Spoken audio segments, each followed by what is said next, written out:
Students, இன்றைக்கி நம்ம 12th ஸ்டாண்டர்டில் ஃபஸ்ட்டு சாப்டர் பார்த்துக்கிட்டு இருக்கோம். அலகு 1 முழுமை பெறா பதிவேடுகளிலிருந்து கணக்குகள்.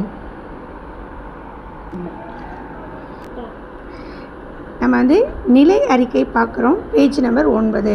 இதற்கு முன்னாடி நம்ம லாப நட்ட அறிக்கை எப்படி கண்டுபிடிக்கிறதுன்னு பார்த்தோம். அதில் ஃபஸ்ட்டு லாபம் எப்படி கண்டுபிடிக்கிறது, நட்டம் வந்தால் என்ன செய்யணும், தொடக்க முதல் இருந்தால் என்ன செய்யணும், இறுதி முதல் இருந்தால் என்ன செய்யணும், எடுப்புக்கள் இருந்தால் என்ன செய்யணும், அதெல்லாம் இல்லை அப்படின்னா என்ன செய்யலாம் அப்படின்னு சொல்கிறத பழைய வீடியோவில் போட்டிருக்கேன். நீங்கள் போய் தெரியாட்டி பார்த்துக்குங்க. அதுக்கு அடுத்தது நம்ம பார்க்க போகிறது நிலை அறிக்கை. நிலை அறிக்கை என்பது ஒரு குறிப்பிட்ட நாளுக்கான சொத்துக்கள் மற்றும் பொறுப்புகள் இருப்பை காட்டும் ஒரு அறிக்கையாகும். நிலை அறிக்கை என்றால் என்ன அப்படின்னு ஒரு கொஸ்டின் கேட்பாங்க 2 மார்க்கில். அப்போ நிலை அறிக்கை என்பது ஒரு குறிப்பிட்ட நாளுக்கான சொத்துக்கள் மற்றும் பொறுப்புகள் இருப்பை காட்டும் ஒரு அறிக்கையாகும் அப்படின்னு எழுதணும். இது என்ன அப்படின்னு பார்த்தேன்னா, நம்ம 11th ஸ்டாண்டர்ட்லேயே நம்ம படித்தோம், இறுதி கணக்குகள் படிச்சிருக்கோம். சரியா, லாஸ்ட்டு சாப்டர் நம்ம படித்தோம் பார்த்தீங்களா. லாஸ்ட்டு சாப்டர்னால் ஒரு பார்த்தோம்.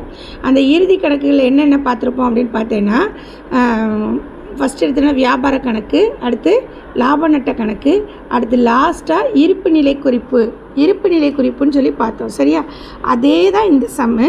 இருப்பு நிலை குறிப்பு எப்படி கண்டுபிடிக்கிறோமோ அதே மாதிரி போட்டுட்டு அந்த ஆன்சருக்கு பேர் தான் என்ன செய்வோம்ப்பா, முதல் கொடுப்போம்.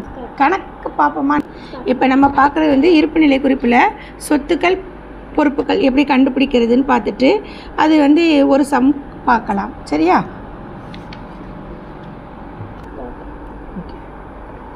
நிலை அறிக்கை படிவம்.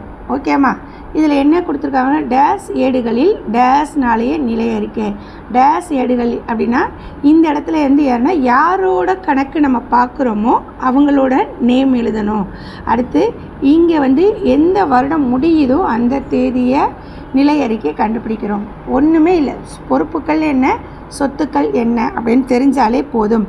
பற்பல கடனீந்தோர், செலுத்திற்குரிய மாற்றுச்சீட்டு, கொடுபட வேண்டிய செலவுகள், வங்கி மேல்வரை பற்று. ஓகே, இது எல்லாமே எந்த பக்கம் வரும், பொறுப்புகள் பக்கம் வரும். இது நம்ம படிச்சிருக்கோம் ஆல்ரெடி. இல்லை மிஸ் எனக்கு தெரியாது அப்படின்னா ஒரு தடவை சும்மா பார்த்துக்கிட்டா போதும். சம் போட போட உனக்கு ஆட்டோமேட்டிக்காக எது சொத்துக்கள் எது பொறுப்புகள்னு தெரிய ஆரம்பிச்சிடும்.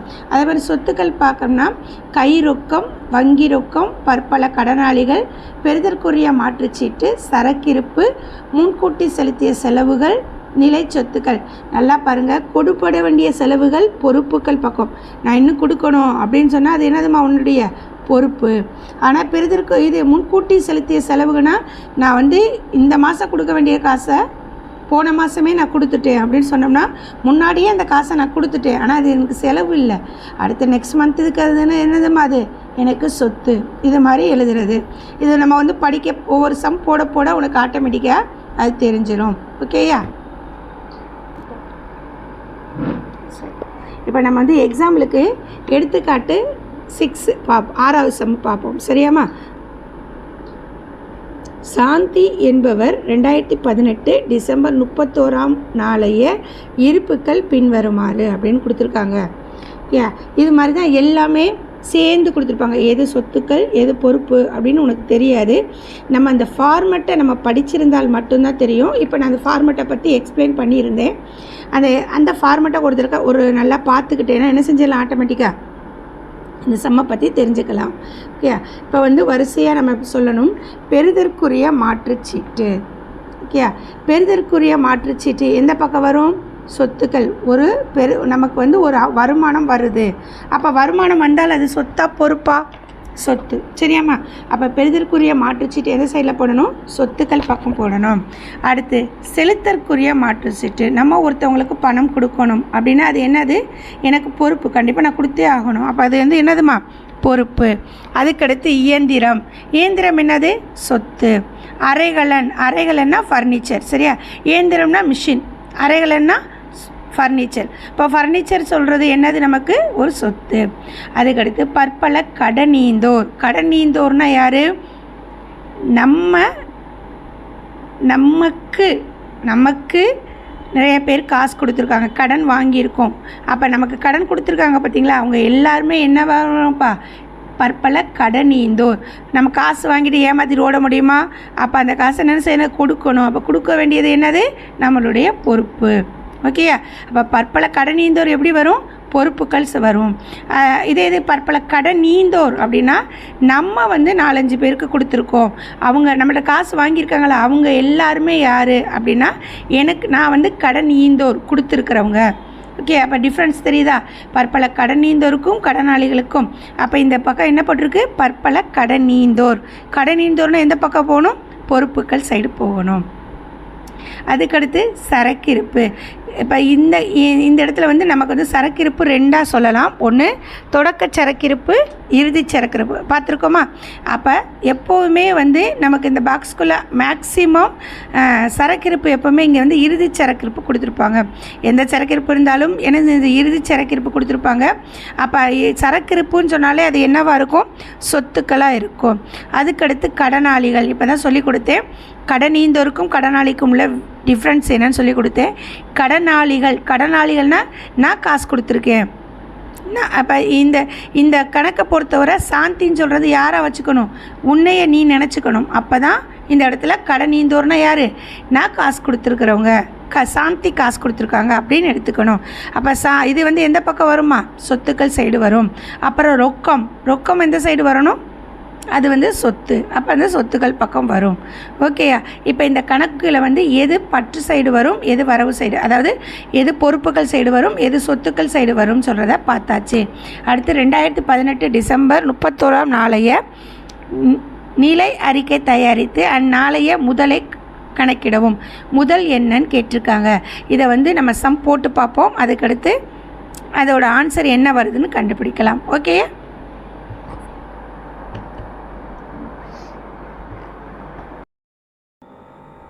ஓகே, இப்போ நான் சம்மில் இருக்கிறத நம்ம நோட்டில் போட்டு பார்க்கலாம். எப்படி நம்ம ஆன்சர் கரெக்டாக கொண்டு வரோமா அப்படின்னு சொல்லி பார்க்குறோம். அதே மாதிரி ஃபஸ்ட்டு எழுதும்போது எப்படி எழுதுகிறோம் அப்படின்னு பார்க்குறீங்க. யாரோட கணக்கு இப்போ பார்த்துக்கிட்டு இருக்கோம்? சாந்தி. சரியாம்மா? அப்போ சாந்தி என்பவர்களின் ஏடுகளில் அப்படின்னு எழுதிக்கிறோம். யாரோட கணக்கோ அவங்களுடைய நேம் கண்டிப்பாக என்ன செய்யணும்? எழுதி இருக்கணும். சாந்தி என்பவரின் ஏடுகளில் எப்போ முடியுது அப்படின்னு பார்த்தீங்கன்னா அந்த பாக்ஸுக்கு கீழே நமக்கு இங்கே கொடுத்துருக்காங்க பாருங்கள். இப்போ பாருங்கள், 2018 டிசம்பர் 31 நாளைய நிலை அறிக்கை தயாரித்து அந்நாளைய முதலை கண்டறியவும் அப்படி கொடுத்துருக்காங்களா? அப்போ எங்கே கொடுத்துருக்காங்க அப்படின்னு பார்க்குறோம். 2018 முடியுது. அப்போ அதை தான் கண்டிப்பாக என்ன செய்யணும்? நம்ம நோட்டில் எழுதின 2018 டிசம்பர் 31 நாளோட முடியுது அப்படின்னு எழுதியிருக்கோம். அடுத்து நெக்ஸ்ட் என்ன பார்க்குறோம் அப்படின்னு பார்த்தீங்கன்னா அந்த கணக்கில் இருக்கிறத வரிசையாக வாசிக்கிறோம். ஃபஸ்ட்டு எடுத்தோன்னே நமக்கு கிடைக்கிறது என்னது? பெறுதற்குரிய மாற்றுச்சீட்டு. பெறுதற்குரிய மாற்றுச்சீட்டு அமௌண்ட் எவ்வளோ கொடுத்துருக்காங்க அப்படின்னு பார்த்தா 6000 கொடுத்துருக்காங்க. எப்போவுமே 6000 கொடுத்துருக்காங்க. எப்போவுமே முதல் காலத்தை நம்ம யூஸ் பண்ணக்கூடாது, ரெண்டாவது காலத்தை தான் யூஸ் பண்ணணும். சரியாம்மா? அப்போ ரெண்டாவது காலத்தில் யூஸ் பண்ணும்போது பெறுதற்குரிய மாற்றுச்சீட்டு எவ்வளோ கொடுத்துருக்காங்க? 6000, 6000 கொடுத்துருக்காங்க. அடுத்து செலுத்தற்குரிய மாற்றுச்சீட்டுன்னு கொடுத்துருக்காங்க. செலுத்தற்குரிய மாற்றுச்சீட்டு எவ்வளோ கொடுத்துருக்காங்க அப்படின்னு பார்த்தீங்கன்னா 4000 4000 ரூபா கொடுத்துருக்காங்க. அதுக்கடுத்து இயந்திரம் எதை சைடு வரும்னு சொல்லியிருக்கோம்? சொத்துக்கள் சைடு வரும். அப்போ இயந்திரத்தில் போய் எவ்வளோ எழுதணும்? 60000 எழுதணும். எழுதியாச்சா? அதுக்கடுத்து அரைகலன் எவ்வளோ கொடுத்துருக்காங்க? 10000. அப்போ அரைகலனில் போய் 10000 எழுதிக்கிறோம். அடுத்து பற்பல கடனீந்தோர்கள். பற்பல கடனீந்தோர் எவ்வளோ எழுதணும் அப்படின்னு பார்த்தீங்கன்னா இங்கே 25000 எழுதணும். சரக்கிருப்புன்னு சொல்கிறது என்ன சொன்னோம்? சொத்துன்னு சொன்னோம். அப்போ சரக்கிருப்பில் போய் 45000 எழுதணும். அடுத்து கடனாளிகளில் 70000 எழுதணும். அதற்கடுத்து ரொக்கம் எவ்வளோ கொடுத்துருக்காங்க? 4000 கொடுத்துருக்காங்க. மாற்றி இருக்கே மிஸ். ஓகே, எப்படி வேணாலும் எழுதிக்கலாம். வரிசையாக புக்கில் இருக்கிற மாதிரி எழுதிக்கிட்டாலும் எழுதிக்கலாம், இது மாதிரி எழுதினாலும் எழுதலாம். ஆனால் நீ புக்கில் இருக்கிற மாதிரியே எழுதிக்கிட்டேன்னா உனக்கு ரொம்ப கரெக்டாக இருக்கும். இப்போ நம்ம பார்க்குறோம், டோட்டல் பார்க்கணும். இப்போ பார்க்கும்போதே உனக்கு எந்த பக்கம் பார்க்கும்போதே என்ன செய்யணும் அப்படின்னு பார்த்தோன்னா, 2 பக்கத்தில் பார்க்கும்போது எந்த பக்கம் அதிகமாக எழுதியிருக்கோன்னு பார்க்குறோம். அப்போ எந்த பக்கம் அதிகமாக எழுதியிருக்கோம்? பொறுப்புகள் சைடு அதிகமாக எழுதியிருக்கோமா, சொத்துக்கள் சைடு அதிகமாக எழுதியிருக்கோம்? சொத்துக்கள் சைடு அதிகமாக எழுதியிருக்கோம். அப்போ சொத்துக்கள் சைடில் நம்ம எழுதுனதில் இருந்து ஒரு 3 கோடு விட்டுருக்கேன். 1 2 3 கோடு விட்டாச்சா?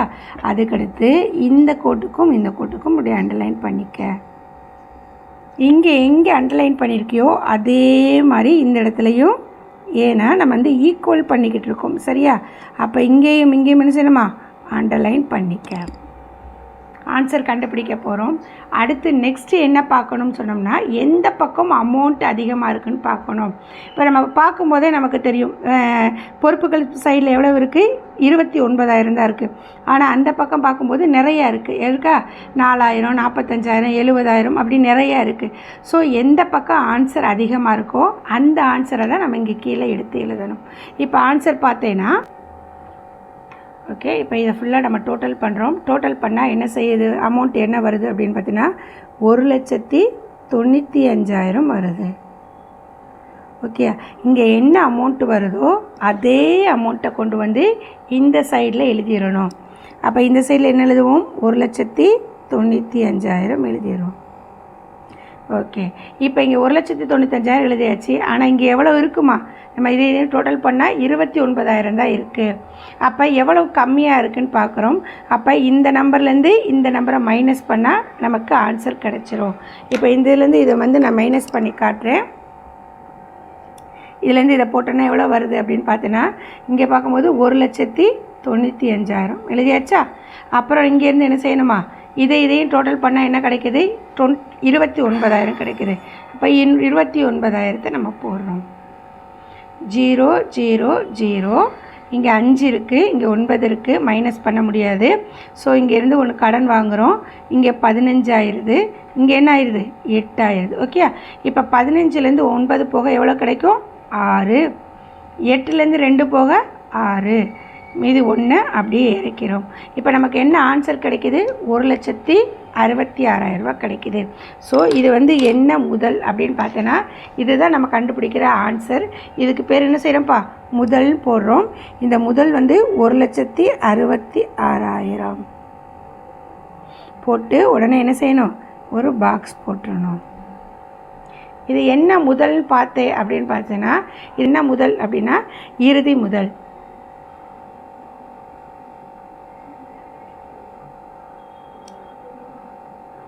ஓகே, இது கண்டுபிடிக்கிறதுக்கு பேர் தான் என்னதுமா? முதல். ஓகே, இந்த சம் உங்களுக்கு புரியுக்கிறேன். நெக்ஸ்ட் சம்மில் நம்ம பார்க்கலாம்.